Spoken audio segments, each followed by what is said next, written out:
remotely, by Facebook, by phone, by Zoom. I want to just provide some instructions for our conversation. My name is Andrew Romanoff. I'm running for the U.S. Senate. I used to be the Speaker of the House in Colorado and the President of Mental Health Colorado. This is not our first virtual town hall meeting, and I suspect it won't be our last. So I hope that you and your family, wherever you are, staying safe and healthy. If you want to ask a question during this conversation, there are a couple ways to do it. You can chat through Facebook, or if you're on Zoom, all you need to do is go to the bottom of your screen, click on the Q&A button, and then type in a question, and we'll be trying to capture as many as we can in the time that we have today.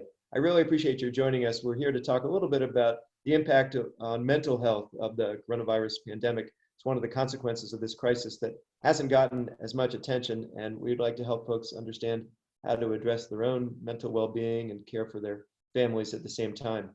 I'm going to introduce our panelists in counterclockwise order as I see them on my screen. One used to be my boss because he was the chair of the board at the organization that I used to work at. His name is Dr. Tom Barrett. He is a professor emeritus at the Graduate School of Professional Psychology at the University of Denver. Thank you for joining us, Tom. Hi, Andrew. Thank you. Dr. Hunter Kennedy is the Executive Director of Footprints to Recovery, and I really appreciate your willingness to join us on short order too. Thank you, Dr. Kennedy. It's my pleasure. Thanks for having me. Cari Ladd is a licensed clinical social worker at the Mental Health Center of Denver at the Walk-In Center, and I want to say thanks to you as well. Absolutely. Thank you for having me. And my friend Bev Marquez is the CEO of Rocky Mountain Crisis Partners, which operates, among other services, the state's 844-493-8255 line. 844-493-8255 is a number that you can call, and I'll repeat, and we just tweeted if you're in need of services or if you've got a friend in need. Thank you for joining us, Bev. Thank you for having me. Absolutely. Bev, maybe I'll start with you for this conversation, and then we'll take the questions as they come in from our viewers. But you all have been operating a 24/7 service. I know you've got a text line available if folks want to text the word TALK, T-A-L-K, to the number 38255. They can have conversations confidentially and for free with counselors, with peer specialists in English or in Spanish, 24 hours a day, 7 days a week. What's been the impact, at least in your experience, of this pandemic for your team and the calls that they're getting? Sure. So the good news is that we are up and running 24/7 at not exactly full capacity, because as an employer, we also are being impacted. But what I want to offer is assurance that we still are quite up and running. And what we are seeing is not entirely different than what we see during other crisis periods in the country. And that is that overall call volume initially goes down just a bit. I think because individuals are gathering information, families are gathering information, there's a lot of logistical complications right now. And so people are tending to their lives, and mostly. And then over time, we expect to see an increase when people really get sort of beyond knowing what they need to do for survival, and then can start working more intentionally on coping mechanisms and understanding their reactions and the reactions of their families and their loved ones. That's probably when we're going to start to see an uptick in the few days. Where we are seeing more volume is maybe from the regular users of our line that maybe had something at baseline already going on, and this has sort of triggered a different level of acuity or a more immediate need for treatment. So it's the acuity of the calls that we are getting that we're seeing an increase in, and then general uncertainty, but pretty manageable volume at this point. Thank you. And you talked a little bit, Bev, about coping mechanisms. So I want to turn to Cari and ask about strategies or resources or practical tips that people can use to protect their own mental health during this crisis. Absolutely. So taking care of ourselves and our mental health is really important. When we come into these crises, we often forget that keeping some semblance of a schedule, keeping a sense of predictability can really be helpful in managing what is coming up for us. These are such unpredictable times. We're inundated with information. And so taking some time to step back, maybe practicing some mindfulness activities that can be as simple as paying attention while you're washing your hands. Check in with all 5 of your senses while you're doing this task that we're encouraged to do anyway, to kind of take a moment to step back from everything that's going on, having an opportunity to connect with our loved ones, our friends, our neighbors, through text, through phone calls, through FaceTime. I know that's something that I've noticed I've been doing differently and has really been helpful in creating a sense of community when we've been encouraged to isolate. And knowing what our resources are in the community, giving some really practical information. We've got the call line, the crisis that we can call 24 hours. We also have our 24-hour walk-in centers where I'm currently working. We are up and running as well, that folks can walk in for in-person help and support. And also, I think if folks are already engaged in mental health treatment, a lot of their clinicians, I know we're doing this at Mental Health Center of Denver, are moving to a telehealth platform. So you can still connect with a lot of your treatment providers while not necessarily being able to see them face to face. Can I ask you, Hunter, about the population you serve, folks who face substance use disorders and what they are doing or can do to keep themselves safe and sober? Can you hear me there, Hunter? I think you might be frozen there, so we'll try to come back to you, and maybe I'll text you in the meantime. I know we're not the only state, or certainly the only country, that's experiencing this crisis. So maybe I'll ask you, Tom, what other countries are doing that we should be doing and aren't in the US at the moment. Okay, yeah, when I was working for the World Health Organization, one of the things we tried to work with countries is when there is a crisis, you need to pay attention to mental health issues. And that's an issue here as well. There's so much information about health and what you need to do from a health standpoint, but not very much information about taking care of yourself, the kind of things that Cari and Bev already talked about. So that's one of the most important things. We expect, and we've seen in other countries, a high level of anxiety. You would expect some depression as well. As we've already talked about, taking care of yourself, not watching the news continuously, because we know from previous experiences that's further traumatizing. So getting what information is useful and necessary, but then taking a step back and taking care of yourself by doing meditation, reading, whatever you need to do in order to take care of yourself and continue some kind of a regular routine. I could also make a comment about kids. I know we're going to talk about this more later on, but kids take their cues from the adults around them. So if the adults are anxious, the kids are going to be anxious. And I think it's important to give good information to children. Don't try to shield them from all this, because they're going to get information, but give them factual information, reassuring in a way so that they understand the situation and are not overly anxious. It's also important with kids to maintain some kind of activity level. Schools are out now. Most of the schools are on extended leave. And for a regular leave period, that's okay, but kids need some structure. And so it's important to provide some structure for kids as well. But the most important thing for countries around the world and for us is to pay attention to the mental health issues, take care of yourself, take care of kids, work with, as Cari mentioned, work with your family and other relatives, and take care of other people. When we've seen these kinds of crises in the past, people realize they can get through it, but what they feel guilty about is that they haven't taken care and paid attention to other people. So you want to do that in this kind of a situation to help with everybody's anxiety around this. I appreciate that. And I do want to talk a little bit more about kids. We've got more than 300 folks who are joining us right now. One of them wrote it in to say, you should take a walk before the snow comes. I think that's scheduled for tomorrow, and that seems like good advice to me as well. I'm going to come back to Hunter when I get the cue from his handler there. Can you hear us yet there, Dr. Kennedy? I can hear you now. Oh, great.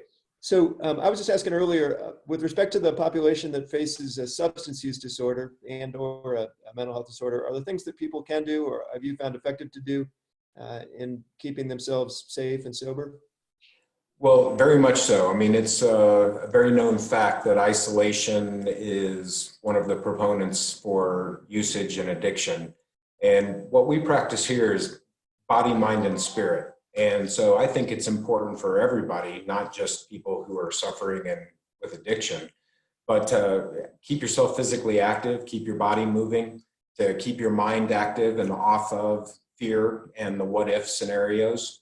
And I think it's important for whatever your spiritual practice is, that you engage in it and that you use this time and situation to actually prepare a plan for yourself and to create physical activity, to create mental activity, and some kind of, spiritual or other connectedness practices. And so we're seeing a lot of people now going into online meetings, going into telemeetings and using telephony. And so I think it's important that people in the community of sobriety and other networks stay connected and keep moving forward with what they're doing.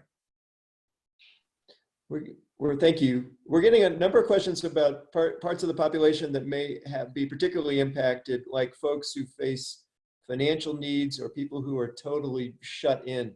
Do any of you have some thoughts to address those of our neighbors? How to help people who are shut in or facing particular financial needs? Well, I know one of the things that we're encouraging in our little neighborhood here is to check in with people that are living by themselves.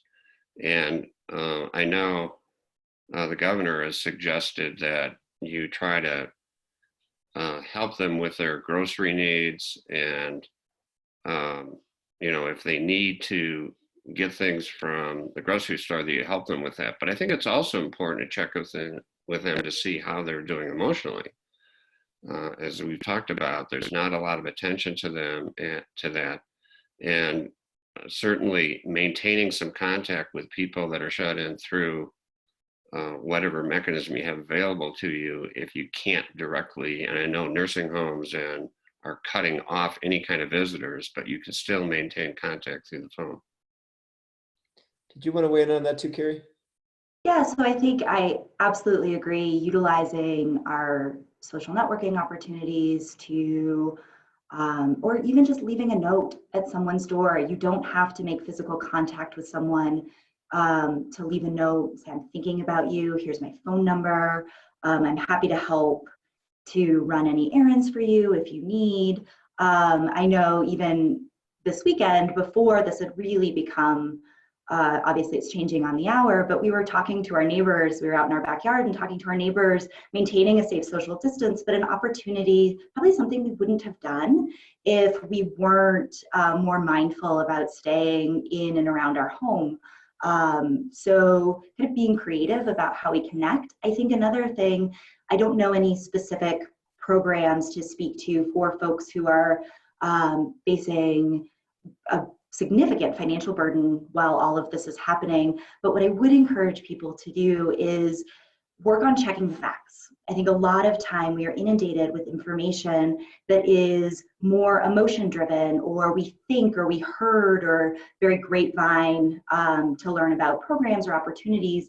And so really spending some time to reality test in all of this, looking up what the programs are, checking in with your landlord if you're renting, checking in with utility companies, checking in with those resources that you might have bills that you're not able to pay, and see if they have programs. I think a lot of times we're fearful of asking because we're fearful of saying no. But what I often remind folks here is if you get a no, you're really not in any worse of a spot than you were before asking. But now you have the information which will allow you to make a decision and move forward, as opposed to kind of getting stuck in the what if cycle where we kind of get stuck in our own head and really kind of go in that downward spiral of catastrophizing or thinking the worst, which can be really detrimental to our mental health.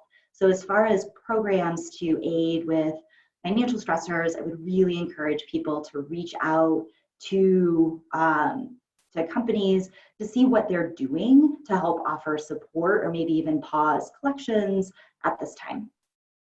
We're being flooded with suggestions online, and my guess is we're going to get more questions and more offers of assistance than we'll be able to capture in the course of this conversation.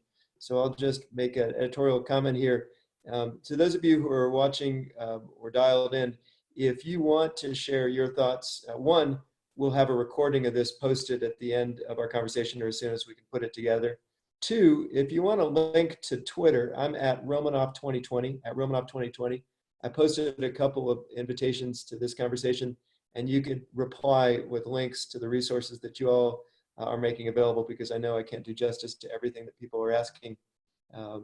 Some folks are talking more about kids. I heard a comment here about a 17-year-old son who's not taking this crisis seriously.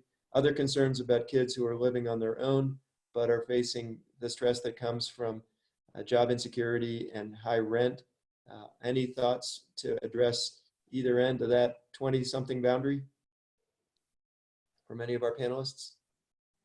Well, I'll start just because I happen to have a couple of 20-something daughters, and their mentality is, this isn't really a fear or an impact for the younger generation.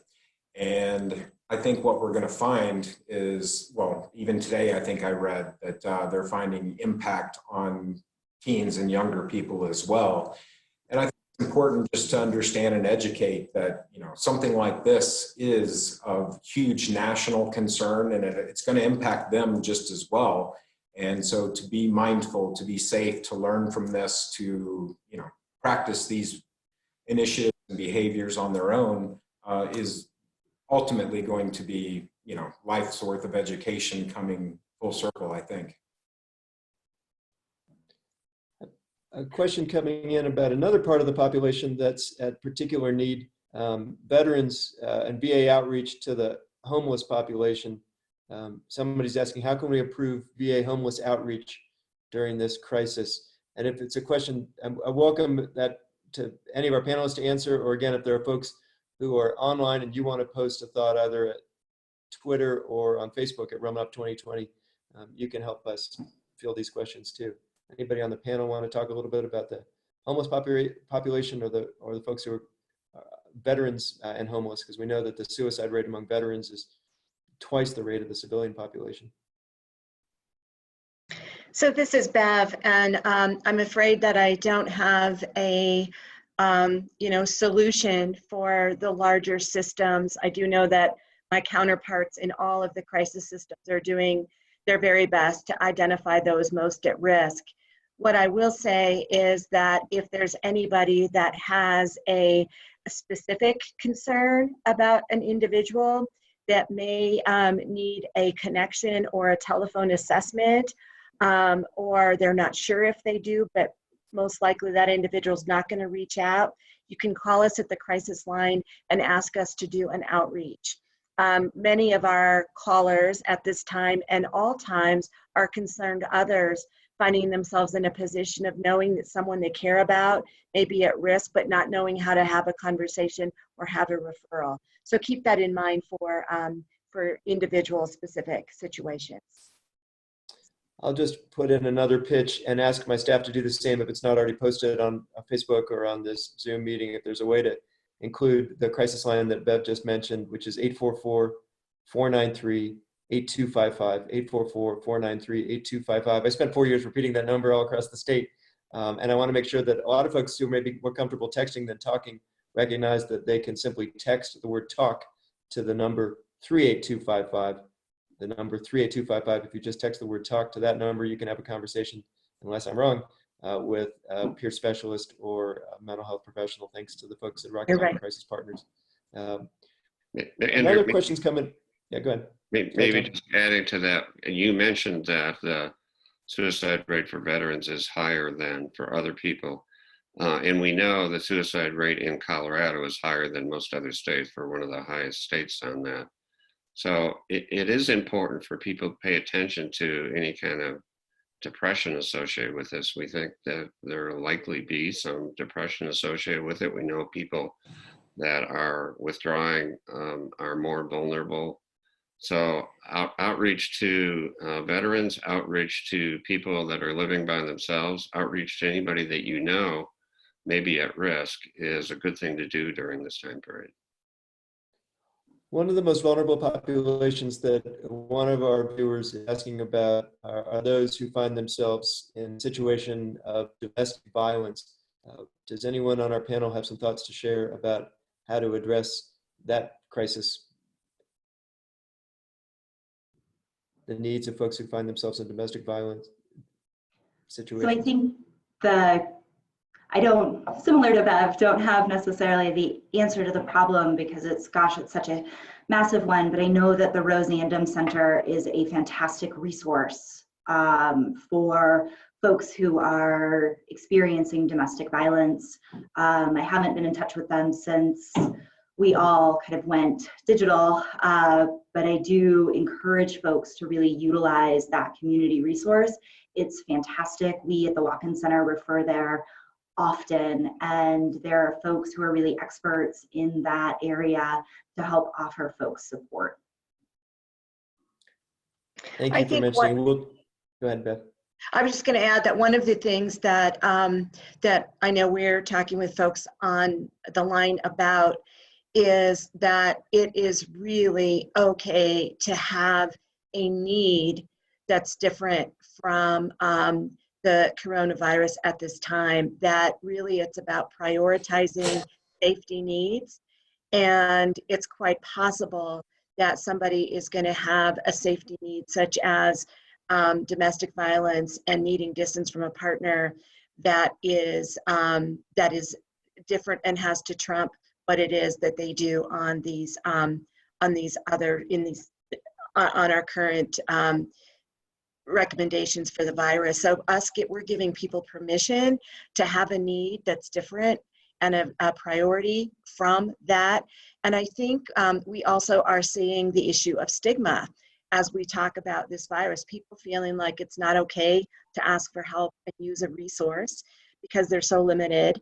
Also, individuals feeling sort of badly that they weren't prepared, or that they have a food need, or that they have any other kind of need. So because so many people are isolated from each other, it's good to check in on folks, but we also want to get the message out there. Advocate for yourself about what you need, regardless of the need, because it might not be apparent or obvious to anyone else around you. I want to pick up, thank you. I want to pick up another question, and I'll read this in its entirety. The LGBTQ plus community experiences a disproportionate burden when it comes to behavioral health outcomes. Coming together as a community in safe places helps decrease the sense of marginalization. How can we help individuals maintain community virtually?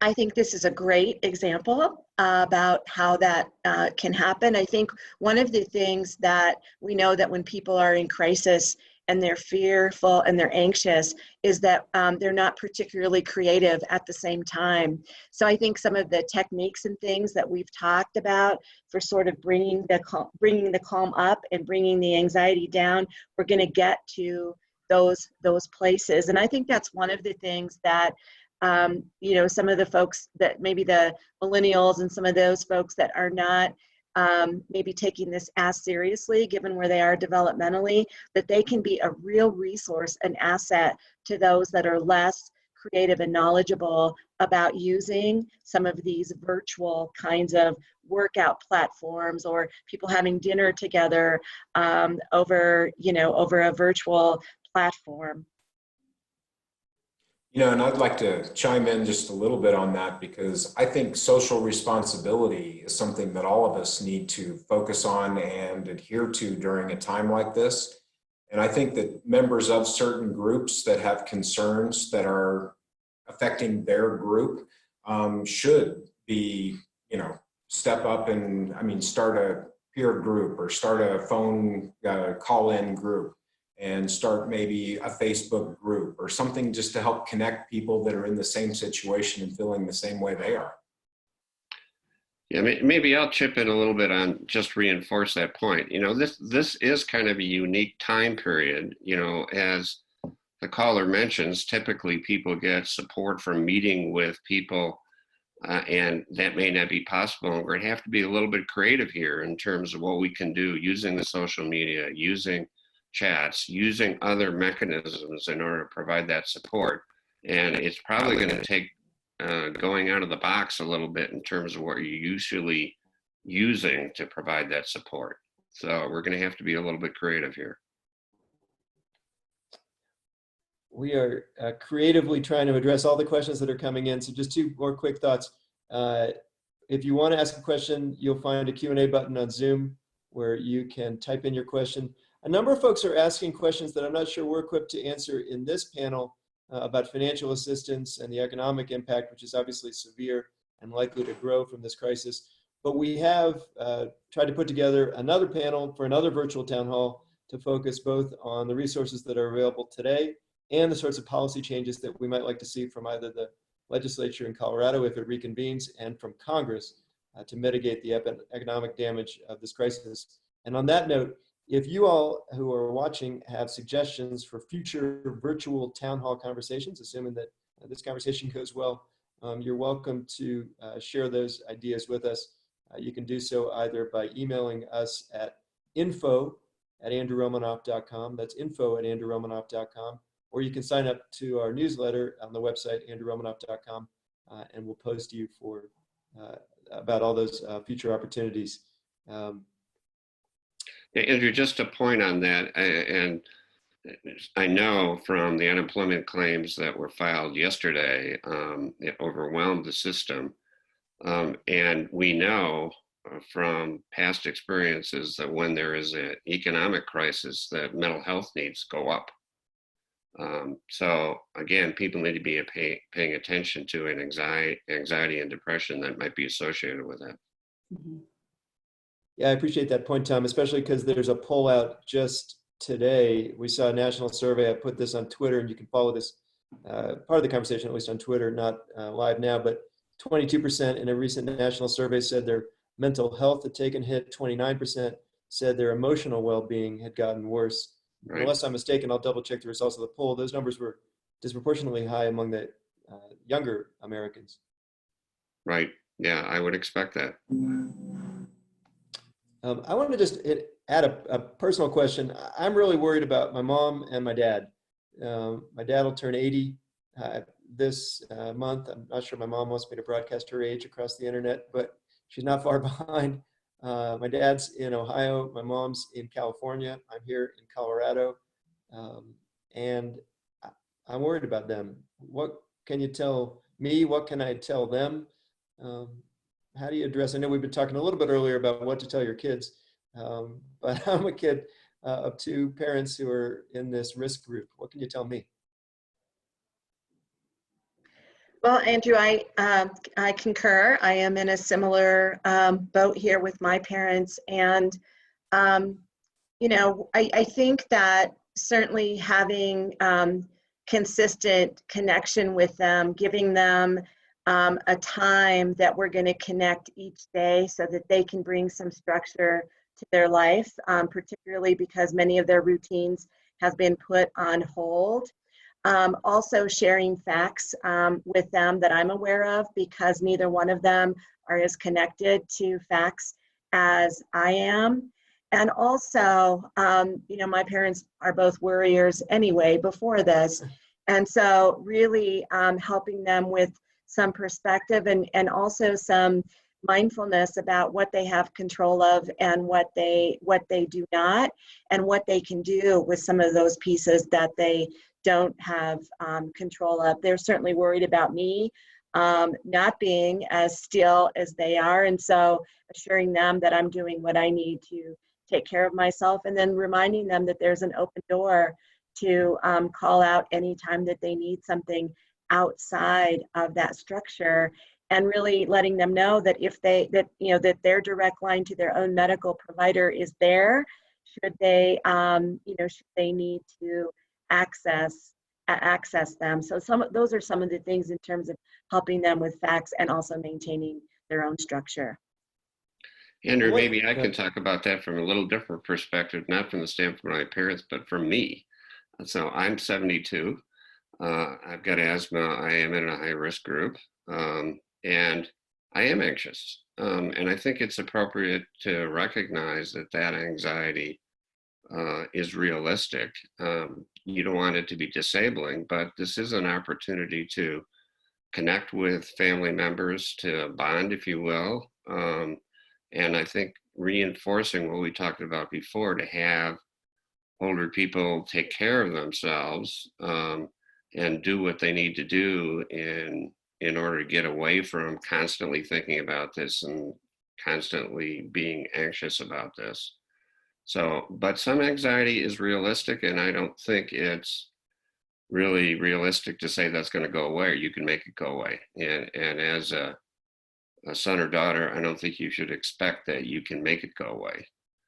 But to recognize it's there and to help people deal with it, I think is the best you can do. I appreciate that point, Tom. And if I can chime in on that too, just my own mother, I had a conversation with her yesterday, and like most people are probably doing, this is what we're talking about because it's what's in the news and it's what's here. And so after talking about it for a few moments, the conversation is, are you doing what you need to do? Are you being safe? And then shifted gears completely to talking about the old times and old days and remember when. I think it's important for us to sometimes just get away from, just talk about the fun, the family, the friends, other situations. I think can relieve us a little bit of the tension and continuously talking about the problem and what's in front of us. If we're doing what we need to be doing, that's really what we can do. And moving forward and trying to keep as light of heart and give yourself a little bit of space to breathe and laugh, I think is important. And I think I'll just add that validation is really powerful. I think everyone here has sort of acknowledged that it is valid to feel anxious during uncertain times. And it doesn't mean we need to expand that anxiety by kind of doing the what if scenarios. And a lot of times the intensity of our emotion decreases when we feel validated. And so I think similar to what Hunter was saying, that we can validate that someone is feeling anxious and then move on to other topics, to what we've been doing, what creative ways we've been connecting, what fun new internet sensations we've discovered, and maintaining connections. I know I'm sort of in a bit of this sandwich generation, and that I have parents who are definitely not elderly. Sorry, Mom, who I'm sure is tuning in. And they're in the vulnerable population. And I also have a 2-year-old. And so managing to maintain the connection, because I know that's something she's really worried about, is when am I going to get to see my grandson again, who's someone's extremely important to her. And so again, being creative and finding that sense of family, that sense of community, lightening the mood by FaceTiming in whatever antics he's up to. But again, also really validating to the extent that it makes sense that this is a trying time. And I would imagine that a lot of people see when you use that strategy, the intensity of the person's emotion who you're talking to will decrease because they feel heard and they feel seen. And as a social species, that is extremely important to us and that piece of connection.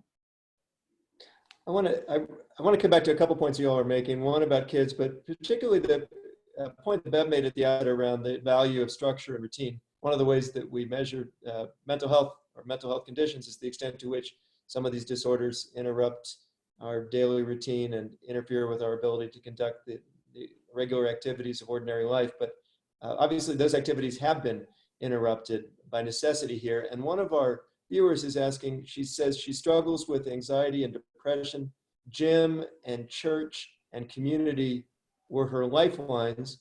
Those have all now been taken away. So she's asking for suggestions in that context. Any thoughts from our panelists about that? Well, I'd like to start on that just because this is something that we're experiencing, huge in the recovery community, because people that are in recovery rely on meetings and social networks and gatherings. And the thing is, I think we have to recognize this is a temporary situation. It's not a permanent situation. And I think it's important to modify, using the phone, using FaceTime, using other means to stay in touch and stay connected to church friends, church groups, or other groups and activities. So you keep that connection and you keep your mind in that, knowing that this too shall pass. It's one of those things that we're changing and modifying for a season, not for permanent. And so understanding and recognizing that, hey, I just need to do this for now, and then things will return to normal at some point in the future. Can I just press on that point a bit? Because I know, and they may not be on the call, but a lot of the communities I've been traveling across the state to visit don't have reliable high-speed broadband internet access. It's a barrier to telehealth and telemental health services. And it may be a barrier here to trying to replace the physical activities that we're used to with the kind of virtual alternatives that you're suggesting, although I take your point entirely. So if you're in a place that's now cut off from interpersonal contact and from the internet, what do we say? How do we help you? It's a challenging question. And we're going to try to reach those communities too. Just hard to do, and when we're not where we need to be in 2020 with respect to the telecommunications infrastructure. I'll put that question to our online community too. Well, I've got a place up in the mountains where I don't have internet access, and you need to use whatever resources you have available. I do have phone up there, so you can still connect with people by phone. As Hunter mentioned, you have to recognize that this is going to be a different time period, so you may need to replace some of those things with other activities. It is important to take care of yourself. If you can't have as many contacts with other people, use whatever contacts you have available, and then again, take care of yourself by doing exercising and taking a walk and the things that will get you away from just totally focusing on the pandemic. I'm asked to repeat, and I will keep doing this throughout our conversation. The crisis line, 844-493-8255, 844-493-8255, or you can text the word talk to the number 38255. I'm not on commission for Rocky Mountain Crisis Partners. I just want to do my part to make that number as widely available as possible. And I don't know, Bev or Cari or others, if you've gotten this kind of question, but Tom was talking a little bit about his place in the mountains, and it feels like we all are getting cabin fever. So one of our viewers wants to know, in those circumstances, are there ways to combat cabin fever from self-quarantine, and should we stick to a schedule? So I'll maybe try and field that question first. I think a schedule with reason. Predictability, for me, predictability and safety often go hand in hand. So if I can have something I'm looking forward to, some sense of structure, so I know that, and also to kind of loop back into your question before about maybe some of our more rural communities or communities that aren't as connected, using the phone to schedule an activity with a friend that you're both doing at the same time can be a way of feeling like you're connected, like you're engaged with your community, while not necessarily having to leverage a technology. So I don't have to be in a Zoom meeting with my friend doing yoga, but potentially we do the same activity at 3 o'clock, and then we check in afterwards to see how it goes. It's an opportunity to have a shared experience that I think combats some of that cabin fever. It links to our connectivity, gives us a sense of schedule without necessarily saying from 10 to 10:15, I'm going to eat a banana, and I might not have any more bananas left. And that can, in and of itself, create a sense of anxiety. So I think schedule within reason, continuing to engage our sense of community and our sense of industry. We are also a productive species, and so feeling like we're accomplishing something rather than just sitting around and kind of waiting for the minutes to pass can also be a really helpful way. So potentially, kind of getting back to, maybe I write a few notes and drop them around my neighborhood in people's mailboxes. Maybe I commit to reach out to 3 friends, between 2 and 3, or I send off some emails. Just really giving ourselves a sense of productivity, reorganizing our pantry, that allows us to see tangible evidence that we've accomplished something in the day, can help combat some of that cabin fever. And I'd like to chime in on that too, Cari. That's a good point. But that was kind of what I alluded to earlier, that you need to have a plan. And so I am personally making a list of things that I want to get done at home. I mean, painting a room and doing some other things, writing, that I've left behind that I haven't done. And so I think each individual needs to actually make a plan of things and activities like that, to avert the cabin fever. If you're being productive, I mean, everybody knows existentially, meaning and purpose is what we're all about. And if we have a list of things that we want to accomplish or want to do, we're going to be a lot more successful at navigating this period without falling into the what if and the depression, if we're keeping busy and we're setting goals and accomplishing things during this time period. I have a long list of things that I need to do, and I'm happy to keep my distance. If anybody wants to come over and reorganize the pantry or paint a room, I got plenty of work. You can weigh in. Yeah, good luck with that, Andrew. Thanks. A couple questions have been coming up about undocumented immigrants and detainees, and I don't know if our panelists are prepared to address the question about the mental health and physical needs, or any planning that's been done on behalf of that population. Any thoughts on that from any of our panelists? And again, if we're asking questions that our panelists can answer, we'll try to post these in part of an online conversation that will keep going on Facebook and Twitter at Romanoff 2020. We were talking a little bit earlier about kids, and I know, Cari, you've got a 2-year-old. Do you all want to talk about age-appropriate conversations during this pandemic to have with kids?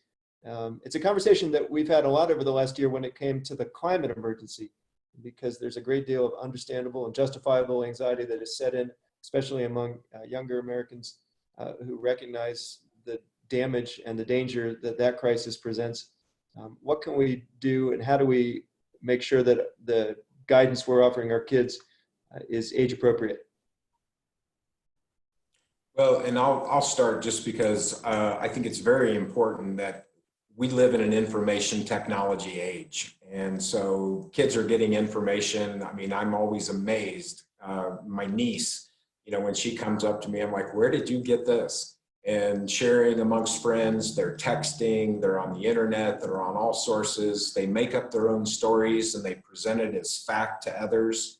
And so I think being straightforward and informative, and actually asking, what do you know? What do you believe about this? And then helping to make sure that their thought process is in a healthy, productive way, because we want to be responsible. We don't want to be fearful.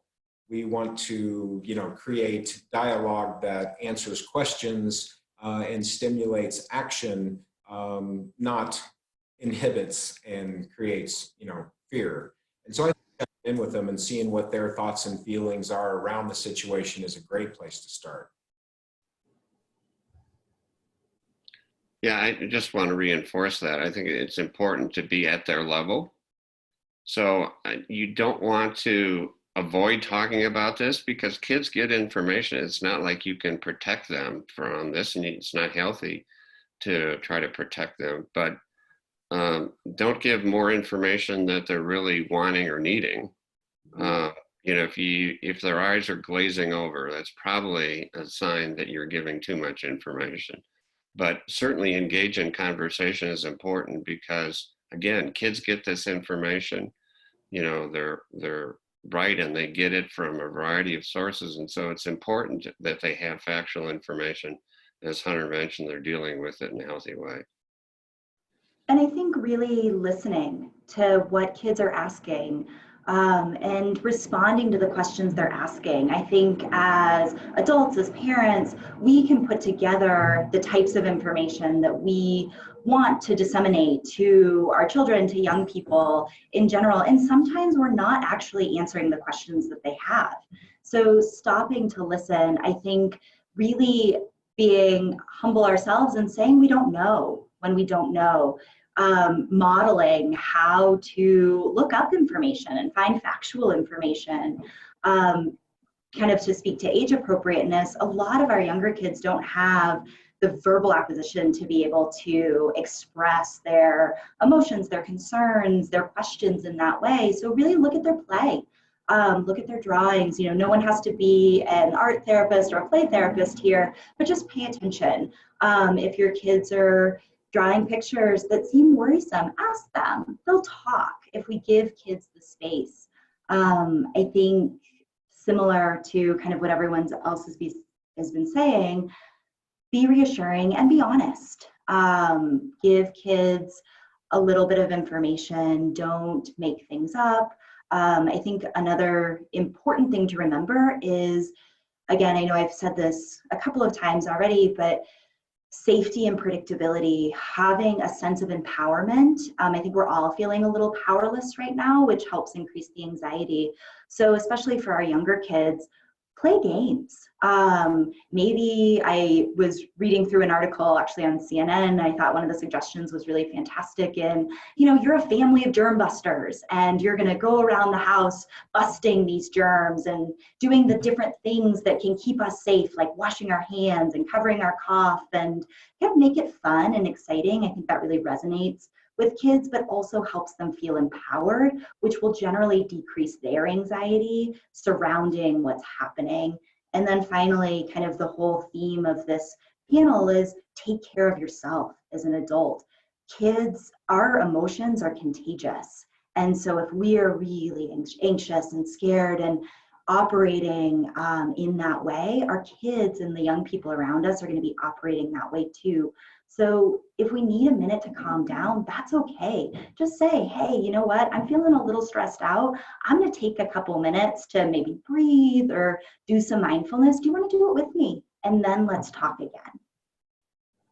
You know, and just to tattoo onto that, because that's example, I'm real big at giving my children tasks, those small tasks. Hey, you know what? We're going to paint. Your job is to do this. And that takes their mind and their emotion off of fear and the what if in a heartbeat. It strikes me that people are going to be spending a lot more time with their kids than ever before as schools get shut down. And I know when I traveled across the state for Mental Health Colorado, we heard a lot of things that people shouldn't be saying when folks were faced with anxiety. Their well-meaning but misinformed loved ones would say, snap out of it, something you'd never tell somebody with cancer, but you feel comfortable telling somebody who faces depression. So I wonder if there are, we talked a little bit about things that you should do and things you should say and how to be helpful. Are the things that you all have heard that are not helpful, a list of don'ts that you might want to share with us? Yeah, maybe I can start with that, and maybe just reinforcing what you've said, Andrew, and that is that you don't want to deny what are appropriate emotions. You know, we talked about people being anxious before. It's appropriate for people to be anxious. You know, don't assume that, or don't deny the anxiety, and don't say that people shouldn't be anxious. People are going to be upset. And that's normal, and recognizing that it's normal and letting people know that there are a lot of people that are anxious in this situation. And again, that's part of the stigma around mental health. It's okay to have a physical illness, but it's not okay to have a mental illness or even depression or anxiety. And we've got to get beyond that to the point where recognizing these are appropriate responses and we need to deal with them just as we would deal with any physical illness. It's been really heartening to me to watch our community come together. Even in the course of this conversation, participants are suggesting resources and posting those links on our chat line in the webinar. And again, we'll post a recording of this entire conversation and download some of the resources that people are offering. One of the resources that's available right now and 24 hours a day, 7 days a week, is the Rocky Mountain Crisis Partners Line. And I'm going to come to Bev in a second as I repeat this number 844-493-8255, 844-493-8255, or you can text the word talk to the number 38255. Text the word talk to 38255. Again, we'll post this as well. But Bev, can you walk folks through the options and the process that your counselors and your peers make available when people access that phone number or the text line? What happens when you call? Sure. I will tell you that we have added an outgoing message to the front end of our line right now. We were getting a lot of people calling us for medical information about the virus, which is not something that is our expertise, and we wanted to not sort of use up our lines for that. So we have put something, when you call 844-493-8255, it'll let you know that if you are having questions specifically medically, we give you the CDC number, as well as please get in touch with your medical provider. If you are having a mental health concern or crisis, you can speak with a crisis counselor or a peer specialist. If people don't know which, they default to a crisis specialist who is available to talk with you about something you're feeling yourself or somebody else that you are concerned about. And so we really get a sense of what is it that you are calling about today. So we can hear the specific question, the specific concern, and then we assess for safety on every call. So we're going to continue to ask about suicide on every call during this crisis, as we would any other day in calling the crisis line, and would encourage you the same when you're talking with your loved ones. Let's not forget the things that we need to be doing every day, even outside of this crisis. We then talk with individuals about, I'm feeling really anxious about this. Is this a lot of validation, as Cari and others have talked about today, letting people know that this is in fact a reasonable and natural feeling, many times helps them feel tremendously better. And then we help them know what problem solve a situation in that moment. And then we also give resources that are available. And then we offer to do follow-up calls, certainly for high-risk individuals. And then for others that are just feeling that they need a little extra connection during the scope of their crisis. Nothing too small, nothing too big for us to talk with individuals through. In a crisis where somebody needs more than the crisis line, we still have the option of having mobile crisis units respond. Certainly, those face-to-face services have been impacted, and there's some extra screening that needs to happen to know if that is appropriate. So it's ease of access. I will tell you candidly that the waiting times are a bit up. So depending on the time that you call, your call may be answered in 20 seconds. You might have to wait up to 2 or 3 minutes. And so we're asking for patience and understanding about that. And also, if somebody is imminently suicidal and can't wait for that 2 or 3 minutes, we would also encourage them to call 911. But very few of the people that call us are actually in that kind of a situation. So we get between 600 and 750 calls a day. If you text the word talk to 8255, 38255, excuse me, you will get a message from a counselor asking for your date of birth and your zip code. The reason we ask for that is so that we know generally the age range that we are texting to, because we can't hear voices. It's relevant to our assessment and our terminology and the resources that might be available. I can stop there and see if that's helpful. It's extremely helpful, and I'm really glad that you're sharing the text line too. If you text the word talk to the number 38255, text the word talk to 38255. I know a lot of folks, particularly younger folks, more comfortable texting than talking. And again, it doesn't have to be you who's in crisis to call or text. It could be someone that you're concerned about, or maybe it's a crisis you want to avoid, a condition that you're worried about. I want to just double check a couple things. Your services, unless I'm mistaken, are still available in English and in Spanish. Yes, through translation in Spanish, and also occasionally a staff member that's bilingual will get the call. Otherwise, we use a language line, and that includes nearly, I mean, every language that I'm aware of, they're able to help with. Not ideal, but certainly functional. You answered my second question. I was going to ask about languages other than English and Spanish. And by the way, for those who are interested, we're going to try to do a virtual town hall in Spanish, which is the language I speak. And we'll try to figure out a way to make these sorts of conversations available in other languages as well.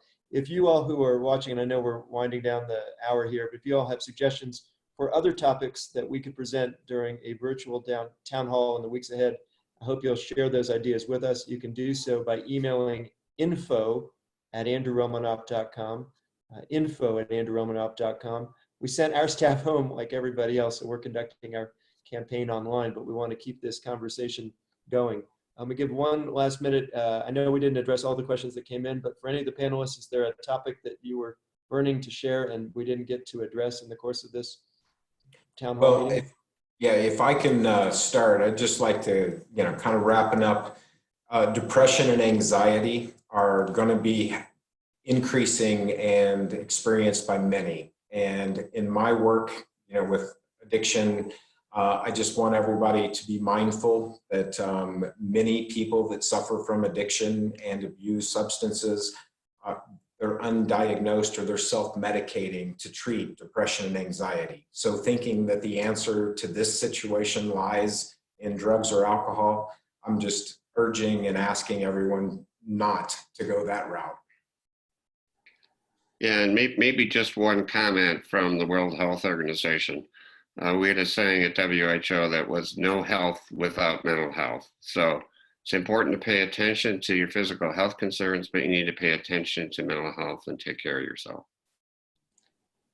And I think to just reinforce the use of the crisis line and the walk-in crisis centers, we are open. The walk-in crisis centers are also open 24/7. The crisis line is a fantastic place to gather resources. Please stay connected, ask the questions, gather information, because it will help you make decisions from kind of a factual or reasonable mind, as opposed from an emotion mind, which is an easy place to fall into. Use the crisis line, use your resources, stay connected. Thank you all very much for sharing your time. I know there's a number of suggestions that are coming in, particularly around the economic impact of this crisis, so that will likely be the topic of our next virtual town hall. We'll post contact information, if they're willing, for the folks who are joining us on this panel, along with a recording of this conversation. I want to say thanks to our panelists, and thanks to everybody who has joined us through Facebook or Zoom or by phone. We're going to get through this crisis, and we're going to do it together. Thank you all. Stay healthy, stay safe. Thank you. Thanks.